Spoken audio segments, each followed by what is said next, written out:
Let's start the conversation. It's Live at 5. Best practices, next practices. Together with AASA and NAESP.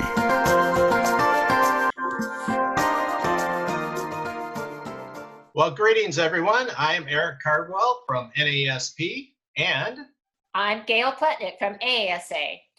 And we are here as your moderators for Live at 5, an AASA and NAESP collaboration that really helps us to connect and provide support for each other as we're going through these unusual times with COVID-19. The moderators are going to be posing the questions to the panel, and the questions will be answered as they're received. Hopefully, we have 1 hour together. We will be able to get through all of the questions that are posed. That is going to be what we attempt to do. And if for some reason you want to go back to this session or share this session, we are recording it this evening, and we will have that available. And now, Eric, would you like to introduce our panelists? Absolutely, Gail. Thank you. And again, welcome, everybody. I'd like to introduce our panelists for this evening's conversation. Dr. Matt Utterback, Superintendent of North Clackamas School District in Milwaukee, Oregon. We also have joining us this evening, Dr. Matt Hillman, Northfield Public Schools, Northfield, Minnesota. And Matt, I'm sorry, I'm a Bears fan. I hope that you'll stay on tonight with us. That wasn't disclosed before, but it's better than being a Packer fan, I suppose. That's uncalled for. I'm jumping in right there. Just remember who owns the NFC North, my friend. Okay, we're digressing here. We also want to welcome Dr. Lupita Hightower, Tullison Elementary School District in Tullison, Arizona. Welcome.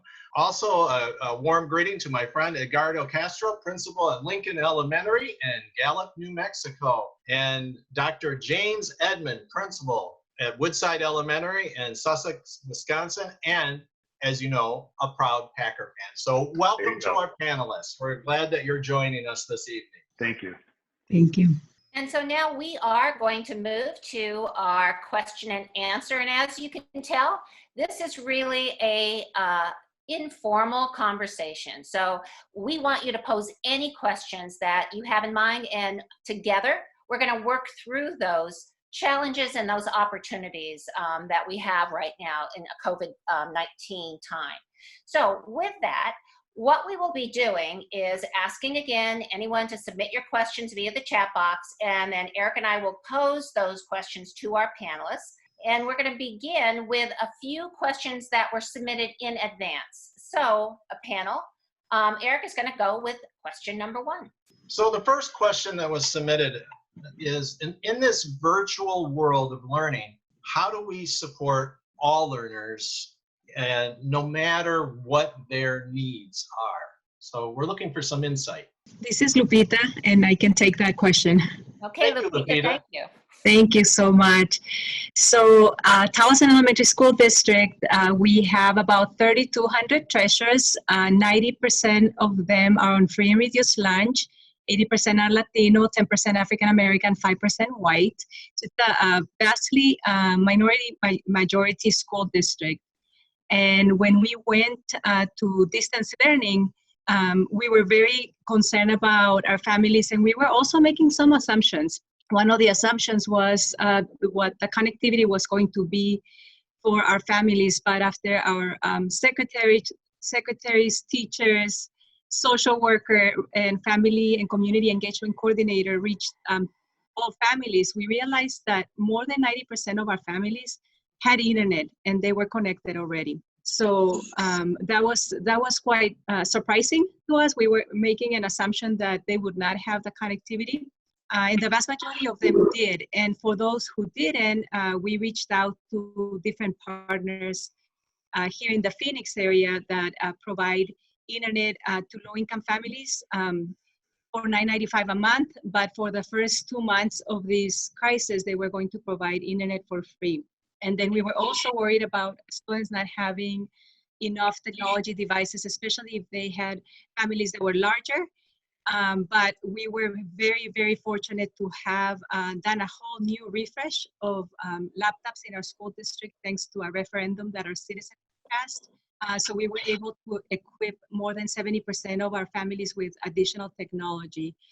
So that's one way, and that's just on that learning side of things. On the social emotional things, our counselors have been absolutely phenomenal in coming up with resources and checking with the families in their cases, but also opening up their days and their office hours to connect with families. And as far as food services, we have 4 sites, 4 schools, but we have meal distribution at 13 sites. We didn't know if we were going to have families walking to the 4 schools, and our food services actually is going out in some cases to street corners. And we have 3,100 students or right about, and we have 4,500 meals that are being served daily, including Saturdays and Sundays. So that's one way, I guess. Thank you. Thank you, Lupita, for sharing that. And, you know, the connectivity can potentially be a barrier. It sounds like you're working through that. That's great. And then also, you know, the feeding of our school children across the United States. We've just seen people step up, districts across the U.S., making sure that our students are continuing to be fed. So thank you for sharing your answer. Gail. Okay, so a second question that we had was, how do we support and keep parents in the loop during this virtual learning time? Who'd like to take that one? This is Edgardo. I can take that, Gail. Okay, Edgardo. So parents really need to be contacted as well. So having that community, or I call it the 3 C's, like the community, connectivity, and communication. So first, the community as a school, as a family, we have to really target each and every family. So in our district, we do that via roto text. So that way it's everybody access and equitable. And again, that connection to have, for example, again, we have Facebook in our websites that's constantly updating every hour or so. And again, the communication that gives them constant updates and communicate with us as a school leaders. Thank you. Anyone else have something they'd like to offer?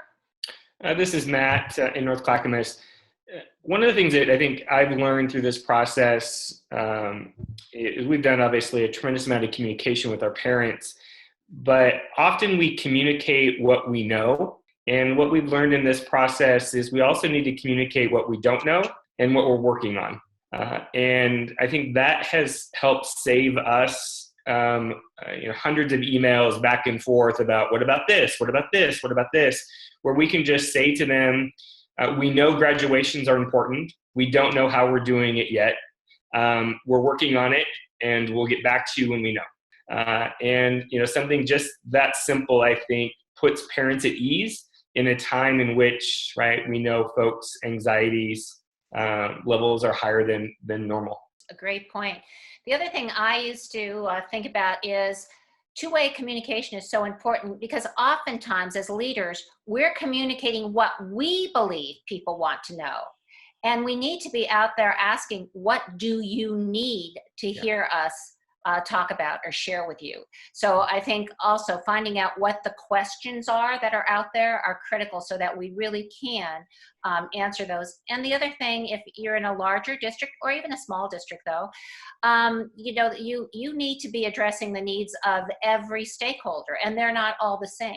So the other thing I learned is what I need to be communicating to one group may not be the exact same thing. So we almost have to personalize our communication to meet the needs of the various stakeholder groups that are out there at that time. So I think those are all really important pieces as well. Matt, I really liked your piece about the transparency, that sometimes we don't have all the answers, and that is admitting some vulnerability by putting yourself out there, but it definitely strengthens that relationship and that trust that the locals have with districts and school leaders and teachers across the board. This is in Northfield, Minnesota, and I want to concur with what all of our colleagues have said here so far. And I would like to just also say, learning that I had tried to start to meter my communication as to not fill people's inboxes until this crisis. And it has come back to my core belief that you can never over communicate. And so we sent our first COVID-19 message on February 28th here in Minnesota in our district. And we've sent 22 or so messages since then. And I've learned that people appreciate the repetition. They appreciate the over communication. And then thinking about it in a number of different ways. We've sent text, we've sent video, we've hosted webinars just like this for our community. We've done 4 of them so far. 2 of them were bedtime story read alouds that people appreciated. And we might not think of that as communication, but it really is, because we're communicating our care for children. We have a local Mayo Clinic certified health and wellness coach who we've had 2 sessions for parents about what are the ways that you take care of yourself and your children during our shelter in place order. And I think all of those things together. And then at the end of the day, we also have an army of people who are making individual phone calls to families who we are either worried about or haven't seen connect. So I think we need to use all of the tools and also look at the data of who is not engaging with the communication that we are sending, and what's another way that we've had to knock on people's doors to say, hey, we haven't heard from you. We care about you. How are you? So I used to think in the last few months before this that, boy, are we over communicating? Are we filling people's inboxes? I will never ask that question again. I will pepper people because I've learned that they always prefer that. Eric, if I can just add one thing, as I've listened to all the panelists talk about what's most important in these first few questions, it's been about connection and relationship and social emotional wellness. It's just, obviously what we do is we educate children, right? Reading, writing, arithmetic, the 3 R's, but it really comes down to the foundation of the heart. That going forward, I hope is something that everybody keeps in mind. Obviously, we care about our students, we care about our families, but I think in a moment of crisis, you realize what the foundation of everything we do is, and that's caring for one another and having relationships. So as we hustle back to schools, and once again, and if you've listened to these sessions the last few weeks, I've harped on making sure that we're in the right place with making sure our families, our staff, our students feel whole, feel like their hearts and their minds are ready to learn, that we definitely take the time to continue to nurture social emotional wellness in our school communities as we slowly but surely try to fill gaps academically moving forward too. So I'm glad to hear we're kind of all on the same page about what's most important. Well, and don't you, panelists, don't you feel that we've always been in a people business, and I think that we've always acknowledged that the relationships are key, but getting to James' point with the relationships are the foundation which everything else is built upon. I see the good that comes out of the bad in this is that foundation is going to be even more reinforced, because now I think that the parents really see with the pandemic just to what extent our teachers and our administrators and superintendents and our ancillary staff will go to make sure that children are being taken care of across the United States. All right, Eric, next question. This one was sent in, and it's kind of it's an interesting one, and I'd be curious to hear from our panelists. But in regard to special education, how have your districts handled conducting IEPs during the COVID era? So this is Lupita, and I can take that question to start it off, I guess. So initially, we received guidance from the Arizona Department of Education, just whatever you do for regular ed students, you make sure that you do for special ed students. So when we started instruction, it was through asynchronous videos. If kids needed more one-on-one, then teachers were doing sessions sort of like what we're doing now. And then they also had daily office hours. And then as far as conducting the IEPs, it was joining through Microsoft Teams or through the phone, making phone calls and convening a team that way. So that's what I've been doing. But since then, we've received a little bit of a different guidance that now we really have to make sure that we're accounting for every single minute. So now we're actually going to be moving this week into more of small group one-on-one instead of our asynchronous video. So I don't know, I'm being really interested to hear from my colleagues, but But that's what has been happening with special ed. But even like speech, OTPT, they have been conducting sessions with the kids, sort of like how we're doing it right now. Thank you for sharing, Lupita. Is there anybody else that would like to chime in? I'm sorry, this is James, and I'll add to that. We've been holding all of our IEP meetings either through Google Meet, Google Hangout, Zoom. So those haven't changed as far as the format. Obviously, we're just not in person doing it together. Then as far as meeting IEP minutes, we've been doing all of that virtually. No small group. We realized early on that given the needs of some of the students that we have, when you put students together, even in a small group in person, sometimes it's hard to meet all those needs, whether they're behavioral or academic. So we've been doing everything one-on-one at this point, enlisting the help of our special ed paraprofessionals or any interventionists, either in reading or math, that we have also on staff to help us meet the needs one-on-one, because typically we do not necessarily do that if we don't have it written in the IEP. So we've had to spread the services across maybe some people who haven't serviced students before, as long as they're licensed teachers and know that specialty area.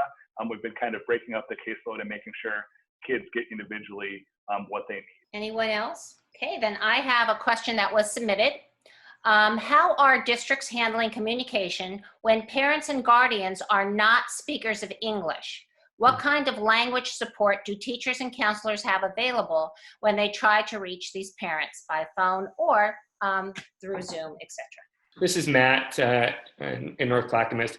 We do have a translation and interpretation staff, very small number of folks in our district that are initially can make those contacts. But we realized when we started looking at our data of who was engaging in distance learning and who was not, it was our English language learners who were not engaging to the same degree as their peers. And so we then kind of recalled and reconfigured our instructional assistants who are bilingual or bilingual instructional assistants, brought them in, gave them some training, and recently kind of redeployed them with the task of helping teachers engage those students and those families. And it's proven to be successful once we've made that contact in that native language, and figured out what the barriers were. Is it a time issue? Is it a technology issue?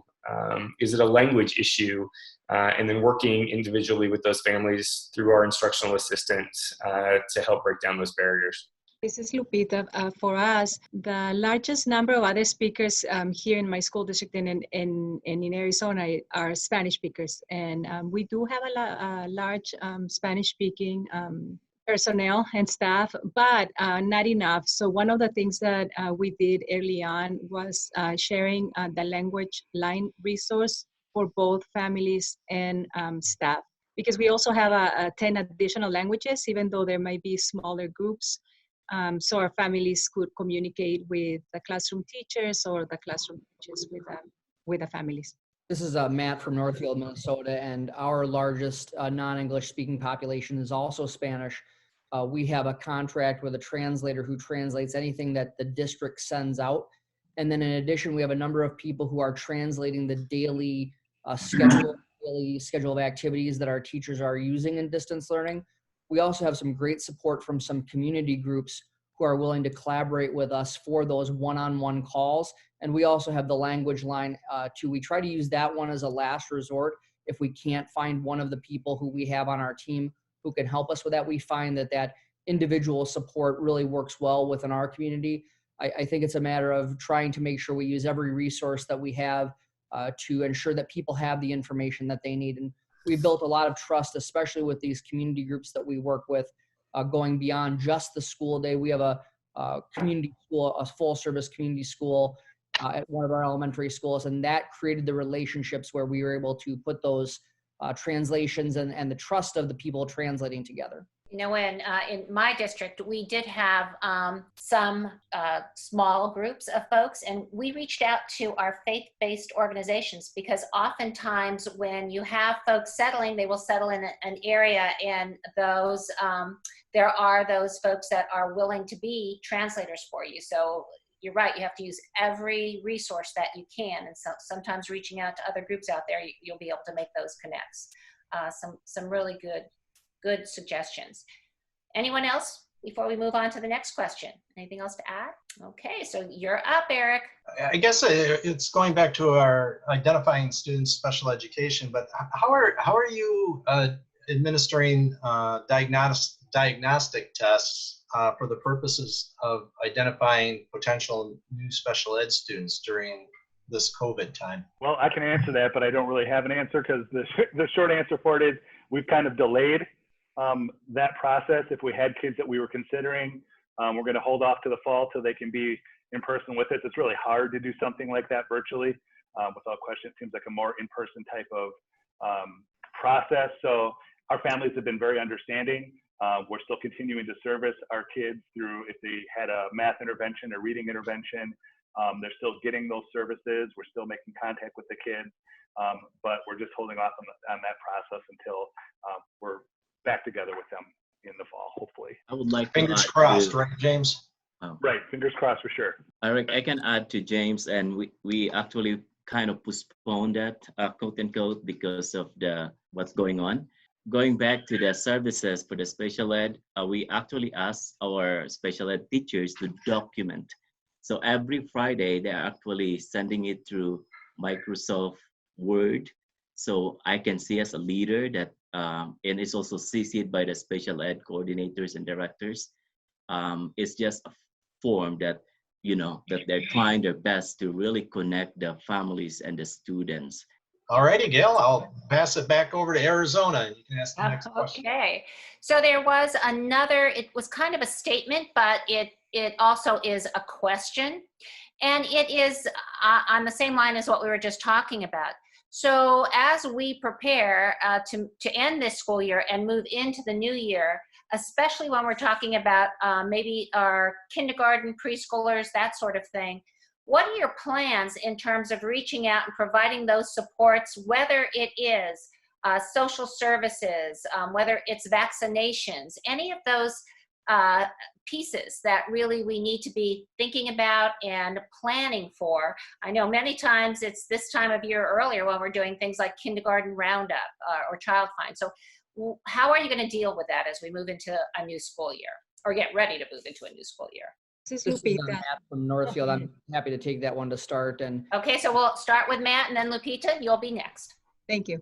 so we did our kindergarten information nights in February, but in Minnesota, we're also required by law to do an early childhood screening with everyone who comes into kindergarten. So they can start as early as age 3.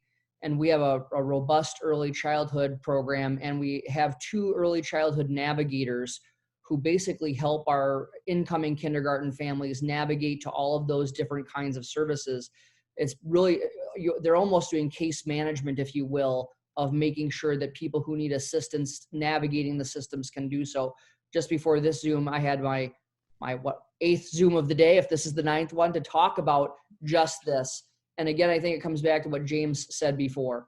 We have to have really good relationships with the folks coming in. And so it is as much personalized as we can.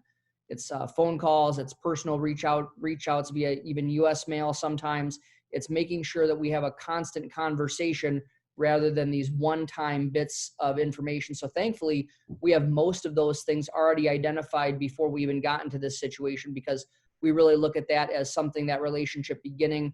I send every new child born in our school district a birthday card when they're born to try to start that relationship.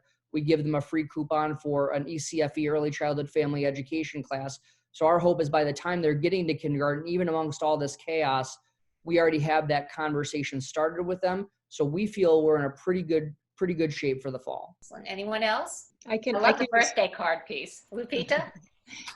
So for us, we had also held our kindergarten roundups prior to this crisis. And so we had that process in place, but what we're new to in my school district is early entry kindergarten. So we had made the initial contact with the families. We had let them know that our policy was changing to accept kindergarten students. We also were going to include an assessment to go with that, or to see their social development more than the academic development. But we have delayed that, and now we have told families that we're accepting them all. We will monitor them the first couple of weeks of school to see how they're doing. And then as far as preschool is different in Arizona. It does not get really funded by the state. There is a tobacco tax, but it's very limited. And I just have been working with our city elected officials that last year, when the preschool development grant went away in Arizona, they provided us with pretty significant funding to continue preschool for last year. So I've been in a lot of conversations with the mayor to see if that funding will continue, especially because of potential economic recession coming up. And they're going through those budget negotiations, but she thinks that they've done a pretty good job in the city of Tolleson. You might hear things differently from the city of Phoenix, where they can continue to support that investment. And then I just been writing grants like for tribal nations here in the state to hopefully have opportunities for early learning and preschool. We won't know those grants. We won't find out until like end of August, and school as we know it really starts in Arizona by August 1st. So it's trying to do a lot of that work behind the scenes to ensure that those opportunities come to our kids. But we always have a wait list for preschool. And our secretary for special programs, which also takes care of preschool, has been in contact with the families as well. Okay, then Eric, you're up next. Well, this is actually, Gail, a question that we haven't seen yet at Live at 5, but it's really in regard to looking forward to next year, particularly in light of the teacher shortage that has existed across the United States in most areas. But now in the COVID area, what are you doing to attract teachers to make sure we're ready from day one once school resumes in the fall? Are you seeing the shortages enhanced because of COVID, or is it pretty much status quo? What's your feel from the field? This is Matt out in Oregon. You know, we're probably looking anywhere, we've been told from our State Department, anywhere from a 200 million to 900 million reduction in the state school fund in our state. Probably no different than a lot of other states.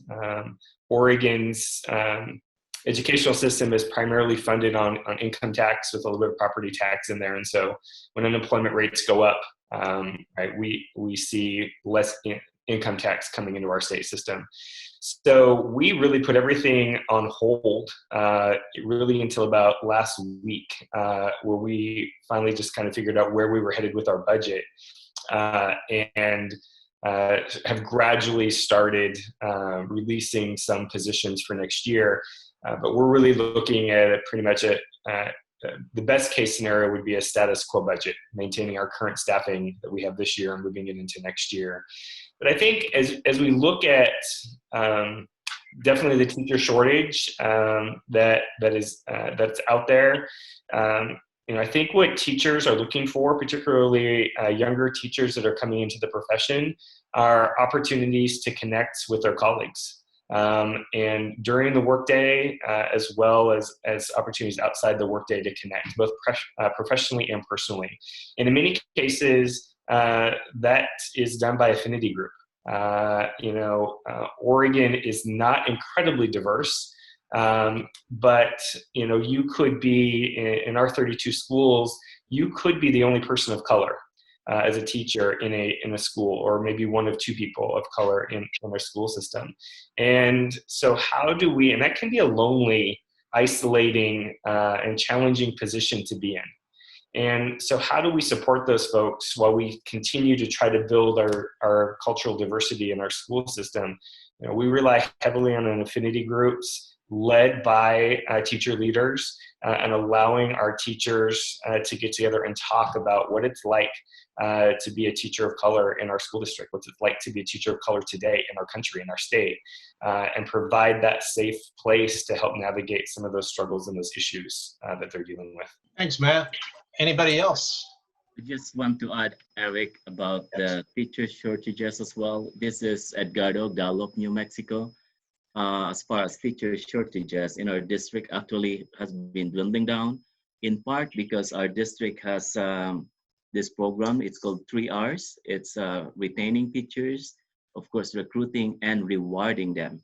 Partly for rewarding, if you are a teacher here in Gallup schools and if you continue the following year, there's a retention bonus. So that's usually early January, February. So I don't know some other districts as well. I'm really very interested to know as well, but that's what we're doing here. Eric, if I may add, I'm wondering, there's going to be, obviously the economy has taken quite a hit, and there are going to be a number of graduates who come out of, programs looking for professional positions. I wonder if there's a way that we as an educational system can leverage some of these new graduates who may not be able to be in the classroom per se, but are there ways that we can, support them and get them to a point where they could help us with small group instruction or other things that happen in the school system just to help, kind of fill that gap and meet the needs. We know there's going to be an educational regression for some of our students. Is there a way that we could leverage some of these new graduates to help support us? I'm also seeing and thinking and believing and hoping that people are seeing out there that education is such a vital component to society functioning. The pendulum has swung back to people, I think, appreciating what education does for their students. You see all these great YouTube videos of parents out there who are pulling out their hair, taking their kids on virtual field trips or whatever it may be, and they're funny, but I think what it does show is an appreciation for educators, and I'm hoping now that more and more high school students, younger kids will see education as the noble profession, the outstanding profession that it is, and in years to come then we'll start to see more people go into the field of education, and we won't have to have conversations anymore about, where is everybody, where are the teachers of tomorrow, because they'll see this as a great profession to be in once again. And I would add that I think there are going to be many lessons learned during this new not normal, because that's what I'm calling it. We keep saying this is the new normal. It's not the new normal. It's the new not normal. But there are going to be many lessons. And I think one of the things we're going to have to start thinking about is how do we staff our schools efficiently and effectively?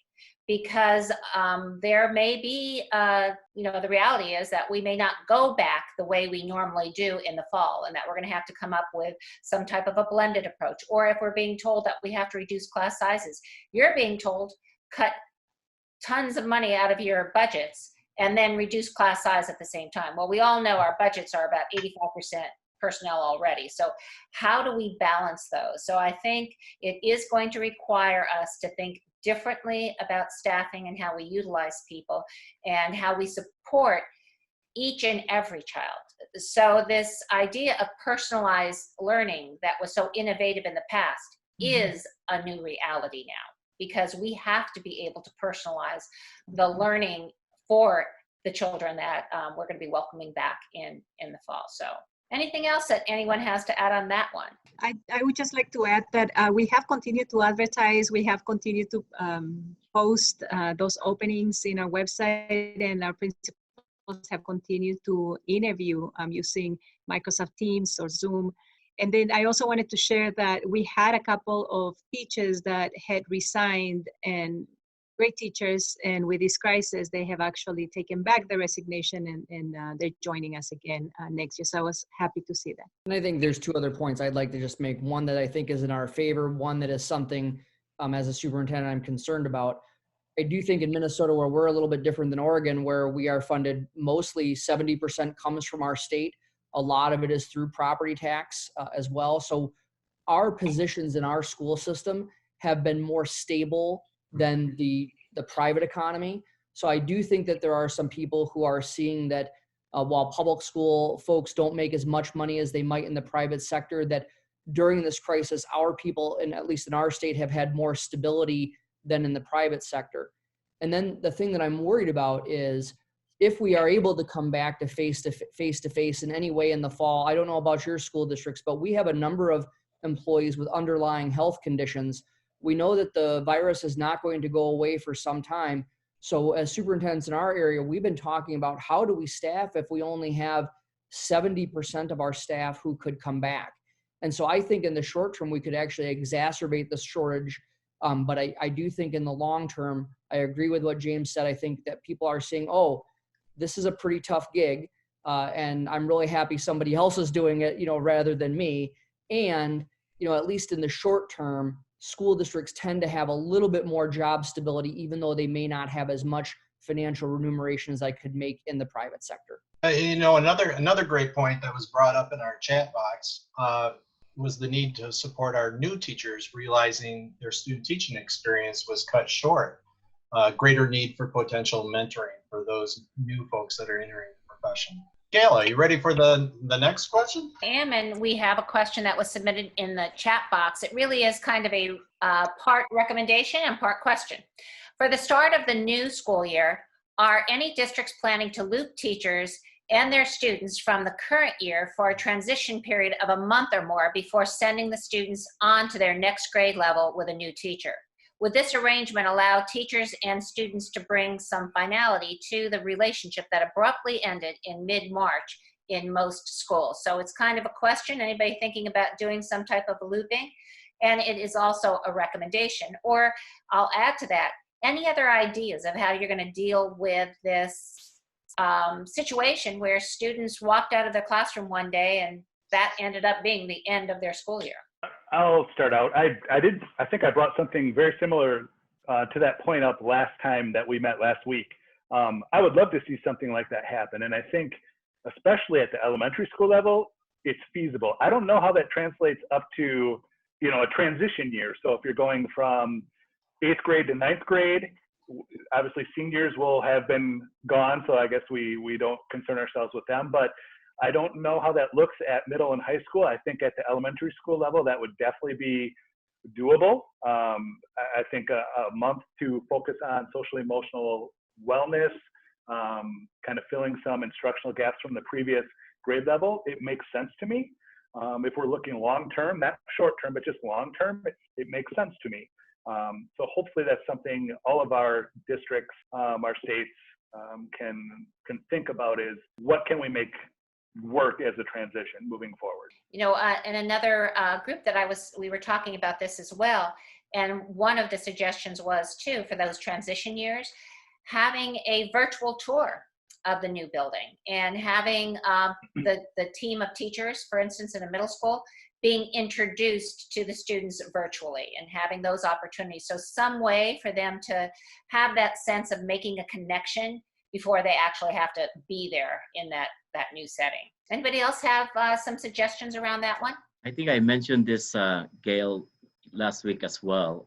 After meeting with the parents virtually, they suggested to have a field day since they missed the field day this year. That's constant conversation within our district as well, to welcome the students with ease and security and, the social emotional, just having that intact before moving on. One of our programs, the Aspiring Principals Academy, one of our mentors mentioned from a child's perspective, the thing that they missed most was the end of the year 4th grade against the 5th grade kickball game. And so getting back to Gardo's point, there are things that can be done as we enter the beginning of the school year that can honor in some form those major landmarks. And as the mentor said, he goes, I hadn't even thought of that, but through the eyes of the 4th grader, that was a huge thing that could still be provided. So great conversation. All right, I think you're up next. Well, this one, I'm going to bring up, Gail, because it provided such rich discussion 3 weeks ago, but it was a question that was asked to the panel before, but I think for the folks that are tuning in today, it's still apropos. So the question was, humans are social creatures, and the person that turned in this question said, I worry about our students being unable to participate in traditional social interactions. And with the stay at home in many states, what are some avenues that I can share with my families that you see working that allow students and friends to still connect during this time of social distancing? This is Matt from Northfield, and we know that our students are very adept at using, especially our middle school and high school students, very adept at using social media. And so a number of kids are maintaining those relationships in a way that many adults don't quite understand.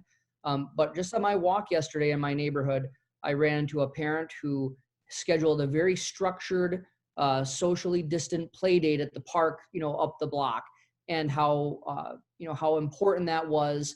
That they made sure that that it was only 2 kids. They were able to play, a little bit apart. I think one interesting thing of the pandemic is that I don't know how it is in your neighborhoods, but my neighborhood where I live, our kids are very scheduled, and there is no baseball at 7:00, completely organized. There is no soccer practice or those, and so seeing some of these, I would call it a throwback era where people in the same neighborhood are doing things that are less scheduled. And I'm really curious, do those kinds of relationships that are developed when this is over, do people choose to go back to that rat race of having their children scheduled every minute of the day? Or do they say, wow, these very authentic and these very on the fly kinds of things may be a better way? I don't have an answer to that, but I think it's going to be very interesting to see how we come out of it. So I do think kids are keeping more connected than sometimes we think they are based upon our worldview. And then I think that there are some interesting social dynamics that may change after this is over, whenever it's over. I'll just piggyback on that. I agree with what Matt said. I think our for the most part, our middle schoolers and high schoolers are staying connected through their various social apps. What we've heard from the concern is from our elementary parents and how their elementary age students are interacting socially. And so one of the things that we've talked about is, can we facilitate the sharing of parent email communications with other parents? And so our parents then can begin to set up those, social play dates, interaction online. And so that's happening certainly in some places. But I think it is a concern for elementary parents. I've heard from a number of them that their kids are at home doing distance learning on the computer all day, and where's their interaction with other kids? It's interesting, Matt. So we have a son we have 2 kids and one's still at home. Our son is a sophomore and different from elementary, but we still worry about him socially. And he was in this room and the door was shut when I walked by. And, in our household, we like to keep the doors open with the computers.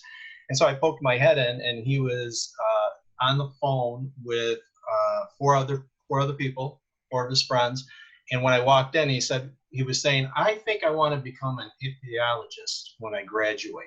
And so the depth of the conversation, getting back to like what Matt said, would that conversation have happened if not under what we're dealing with now nationally? And I don't think it would have. So there is good people. The kids are connecting in a different way, and the depth of the conversation isn't necessarily just a text message. Not that there isn't anything wrong with that, because that's still communication in their world.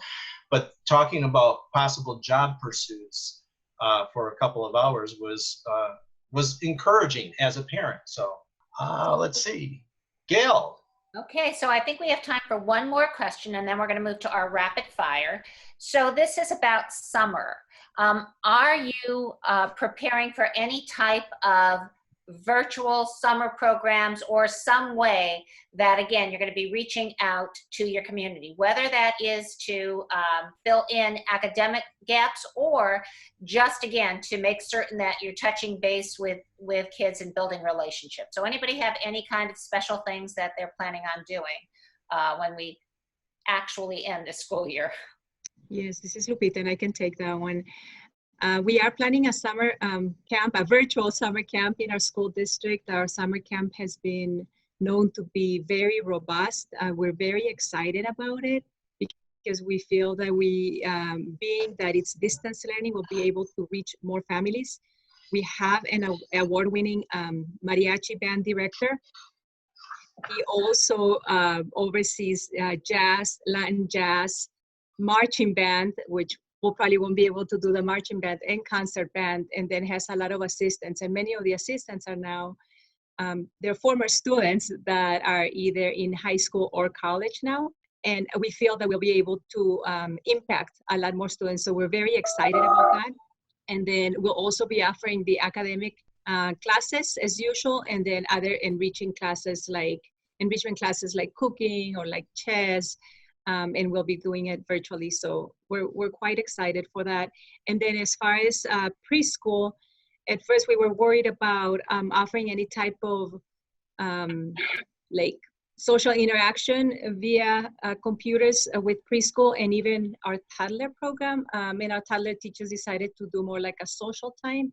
And then our preschool teachers may do things like connecting with families and let's make a sandwich together and going step by step. And families have had a great response to that they never knew that their children could be so independent, but they're doing it as a group. Or let's look for shapes around the house. Let's look for colors around the house. So that's how they have been able to connect the little ones. Anyone else? Gail, this is Edgardo, New Mexico. In our district, we have not decided, even the state, about summer program yet. So again, that's a good one, Lupita, virtual summer camp. Okay, so it is time for our rapid fire, and Eric's going to take this one. All righty, folks. And we always end our hour together, our conversation with rapid fire, and this is an opportunity for our panelists to think about one thing that locally, statewide, nationally, or internationally that has really inspired you in regard to what we're dealing with COVID. And I would also, Gail, we've never tried this, but we have the chat box that's open. So I would love to have our folks that are tuned in also share a story of inspiration. So I'm going to turn it over to our panelists. Matt, would you like to go first? Well, we have two Matts, so. Oh, I'm sorry. Matt Utterback. Yeah, I think for me, what the most inspirational component of really the last 7 weeks is just our staff's ability to pivot and be innovative and problem solvers in a really short amount of time. You know, we got out 7,000 Chromebooks to families in 4 days. And it was collaboration between our transportation department and our technology department. We went from in-person classroom instruction to, you know, a full digital model in 8 days. And you know, we're a school district of 17,000 kids, you know, 1,100 teachers. And we did it, and we did it well. And I think it's just a testament to the profession and the people that work in public education. You know, we've stepped up when our students and families have needed us. And I think, as others have referenced on the panel, I think our parents and the community are beginning to see what we do every day. And, you know, because they're now experiencing a little bit of it as well these last few weeks. It definitely has brought the art of teaching to the forefront, hasn't it? Yeah. All righty, thank you for sharing. Next up, Edgardo, you're on my Brady Bunch box. You're next in line. Would you mind sharing?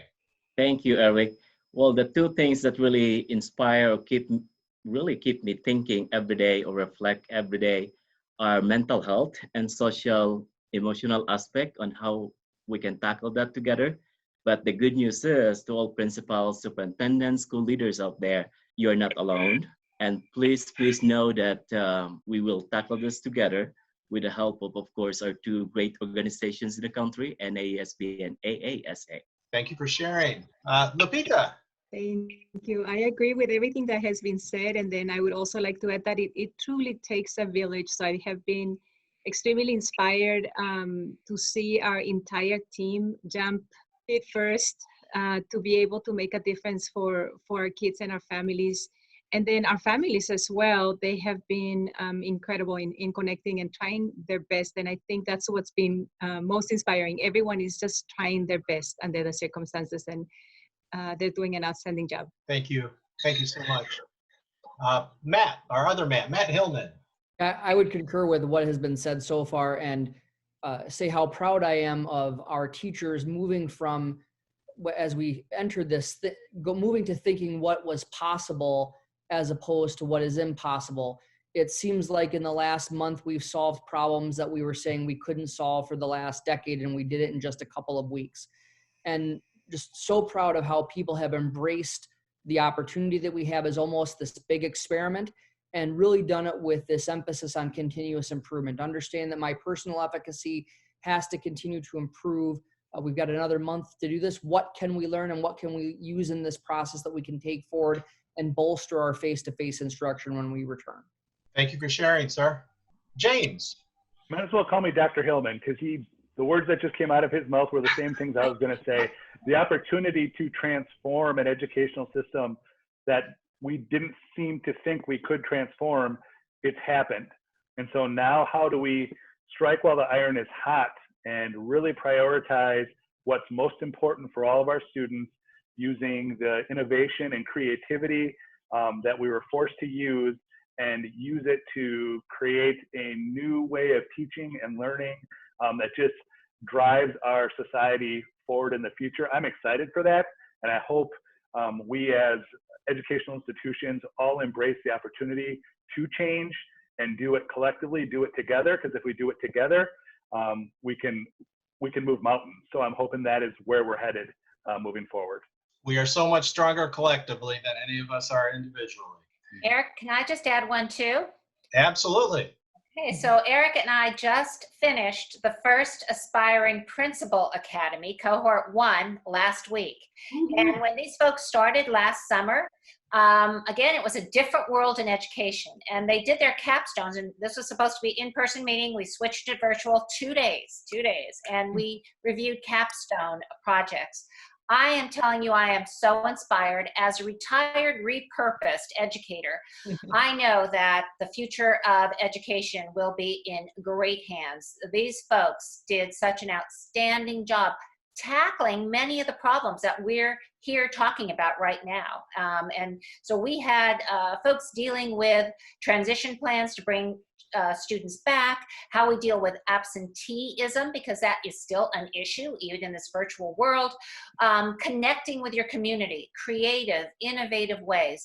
It was just an incredible couple of days and learned so much. So I am just so proud of education in general and all the things that you all shared about why we have so much to celebrate and how quickly people adapted and just doing the right things because it's the right thing for kids, but also seeing these early career leaders just tackling things in amazing ways. So I'm very excited about that for certain. Well, and I'm gonna throw one in before we begin to wrap things up. I read a Facebook post from a kindergarten teacher the other day that had Zoomed with her kids, and it was the first time she had been able to Zoom with them. And she said the first thing that happened is it just brought tears organically to my eyes. And I think that speaks to the passion and the heart that fills all of our schools across the United States, and the level of dedication to the families and the children and the greater communities in which they serve. So I feel blessed that we are all part of that fabric that makes up the educational system of the United States. At this time, I'd like to thank everybody. I would like to thank Dr. Matt Utterback for joining us this evening. Dr. Matt Hillman, thank you for participating. Dr. Lupita Hightower, it's always good to see you when you join the discussion. Edgardo Castro, thank you, sir. It's good to see you, my friend, as well. And Dr. James Edmond, it's good to see you as well. And just a note, today we have participants all across the United States and as far as Pakistan joining in on the discussion. So thank you for making the discussion so rich and lively and timely. That's the most important thing. And Gail, I will turn things over from Michigan to Arizona to you, my friend. All right, to 105 degrees out here. So I just want to remind everyone that we do this every Tuesday. So Live at 5 is Tuesday, 5 p.m. Eastern Standard Time. Share that information with other educators. We welcome everyone, and as you can see by the chat box and also by our incredible panelists. Together we are stronger, and we may not have all the answers, but we certainly are working to drive that next level of education for all of our students. We're learning a lot through all this, so please join us and be a part of that. Eric, you want to do the commercial? Absolutely. Well, I'd also like to say, if you have ideas for topics, or be sure to use the hashtag BestNextTogether. That's our Twitter hashtag that we use. And we just also like to let everybody know, Gail had mentioned that we had some wonderful participation, a big ceremony, graduation. We're so proud of our first cohort of the National Aspiring Principals Academy. And we are gearing up for the second cohort of the ASA-NASP joint program that will begin virtually in July of 2000. Best practices, next practices together. We'll be here next week. Thank you all for participating. Gail, is there anything else in Arizona that you wish to say? Nope, just have a great either evening, or if you're in Arizona, rest of your afternoon. So thank you, panelists. Thank you, participants. Just great connecting. Thank you. Bye, everybody. Have a great evening. You too.